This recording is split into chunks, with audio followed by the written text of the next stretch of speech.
was named Cleopas. That's a throwback name for sure. It means glory to the Father or glory of the Father. We know there's two guys. One guy is Cleopas. We'll call him Cleo. And Cleo and his buddy are on a pathway 7 miles outside of Jerusalem, and they're en route to a village. They're discussing, frankly, the biggest news in town. The biggest news surrounding Jerusalem, and that is that Jesus, the leading candidate for the prophesied Messiah for thousands of years to the Jewish people and to the nation of Israel, they thought he had arrived and his name was Jesus, but of course, criminals. Cleo and his buddy were on a street walking and talking. A stranger approaches them and says, "What are you guys talking about?" And they said, "What do you mean, what are we talking about? We're talking about what everyone's talking about." That basically today's version would be like, "What are you guys talking about?" And the response would be, "It's called COVID-19, right?" It's like, it's in every conversation. It doesn't matter if you're talking about sports. It doesn't matter if you're talking about fashion, style, politics. It's just COVID has infiltrated everything. It is, if you will, the talk of the town. So it was with Jesus. They looked at this stranger that approached them. Now there's three men walking, and they said, "Are you the only visitor to Jerusalem that doesn't know the events of the last few days? We'll fill you in. Here's what happened. We listen to the words now. We were hoping," they said to the stranger, we were hoping that this guy Jesus was the Messiah we have been waiting for and anticipating for. We were hoping. We were hoping." They go on and say, in fact, we got a few of the ladies, they cruise down to the tomb where he's been buried. They're literally telling the stranger. Now what they don't know is the stranger is Jesus. And they don't recognize him.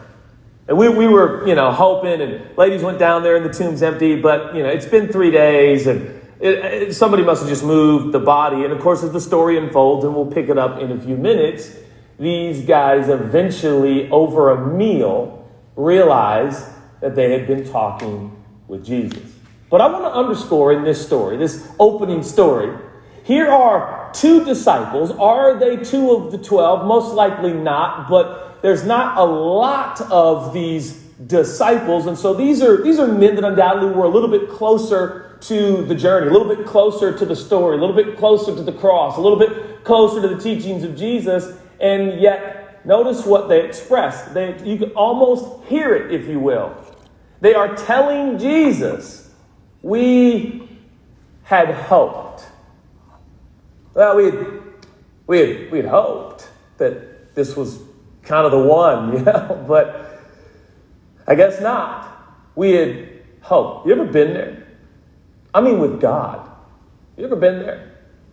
You ever been talking to somebody and they're like, what are you talking about? Well, I had this vision, for my life, and I had this dream, and well, it's been 25 years. I kind of hoped it would be like, in my 30s.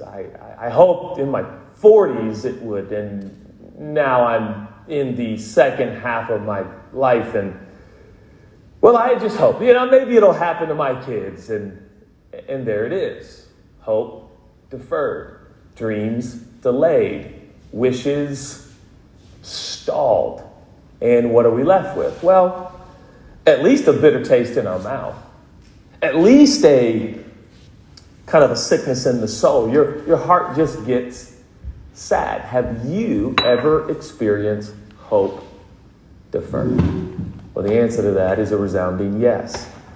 Why I think you may be sad, and I'll say this, and hopefully this piques your curiosity. I think we have got faith and hope confused. And it makes sense that we have. So I want to define for you in the next few minutes what faith is and what hope is. And I want to ensure that you always keep them together. I think we get our hopes up naturally. I think hope is an essential part of life. I think hope is absolutely imperative. What is life without hope? I've said it a million times. 1 Corinthians 13 says these three things remain: faith, hope, and love. And the greatest of these is love. They are three essentials you need for the human existence. You've got to have some faith. You got to have some hope. And you got to experience and give love. That's living, right? 1 Corinthians 13 just bottom lines it. So hope is essential. This anticipation, this expectation, this desire, these dreams, these wishes. Like, trust me, I am the guy. I'm the pastor, the speaker, the preacher in your life. Like, let's get our hopes up. Let's expect. Let's anticipate. I look into the future of church at home and our community and church home and what God's doing around the world. And I get my hopes up. A lot of people live a different way. They'll tell you, don't get your hopes up. If you never get your hopes up, you'll never be sad or sick in your heart. So just kind of, live at an even keel, at an even level. Don't get too excited. Don't expect too much. And I've even watched parents train kids this way. Well, you got to be realistic, son. I don't know about that. I want to be a mailman. I want to be a news anchor. I want to own a coffee shop. I want to be an artist. And, those are good dreams. Let's be realistic. No. I say dreamers. I say hope for all hopers. Let's hope. Let's be dreamers and hopers. But I wonder if sometimes we get it a little confused and convoluted, and as a result, we experience sadness and,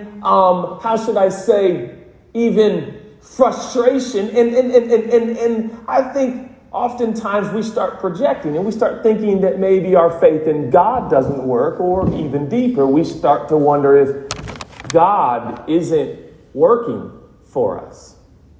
If God is good, why don't I get what I hope for? If God is so generous, why don't I get my wishes and dreams? When I blew out my birthday candles, I asked God for a spouse. That was 8 years ago. Whatever it is for you, it's like, Lord, I've asked you so many times for this. I feel sad when I ask you again. Because I think, you don't hear me. I need a job. I need a spouse. I need healing. I need a sense of you working in my life for good. And all the sermons and all the messages and all the scriptures and all the statements and all the phrases and all the wonderful quotes on Twitter and the amazing Instagram lives. And everyone's telling us, dream, believe, hope. Yes, God's good. And so we do. And it seemingly doesn't work out. So you got two guys, ironically on Resurrection Sunday, sad because what they hoped for apparently has not happened. Now I want you to look at the human condition found in these two guys, because I can relate with it and I think you can too. Isn't it amazing? For 3.5 years, they saw miracle after miracle, or at least heard miracle after miracle after miracle. Time does not permit this morning on this Sunday to tell you all the miracles Jesus did. But it included feeding people with one little lunch by the thousands. It included healing children and caring for women. And he moved towards the marginalized. He healed the leprosy. He healed skin diseases. He raised people from the dead. For 3.5 years, all the signs point to Jesus being God in the flesh. And yet 3.5 years is dismissed in 3 days. Tell me that's not the human condition. 3.5 years these disciples would have at least heard, if not studied and received and got excited about Jesus. But in 3 days, they're now walking 7 miles outside of Jerusalem talking like this. We had hoped. I had kind of thought it was going to work out. We were hoping. And what they don't realize is happening is their hope is about to collide with faith. I'd like to suggest that in Luke chapter 24, hope was changed forever. And I'll explain what I mean. As we move forward for the next few minutes, let's do some probably oversimplified definitions of faith and hope, but by way of helping us practically to understand what this looks like and what this means. Again, I think this might be why you are sad. Now, you might not be sad right now, but I think oftentimes our spiritual journey goes like this. Hope, hope, hope, dream, dream, dream, delay, delay, delay, delay, delay. Hope, hope, hope, dream, dream, delay, delay.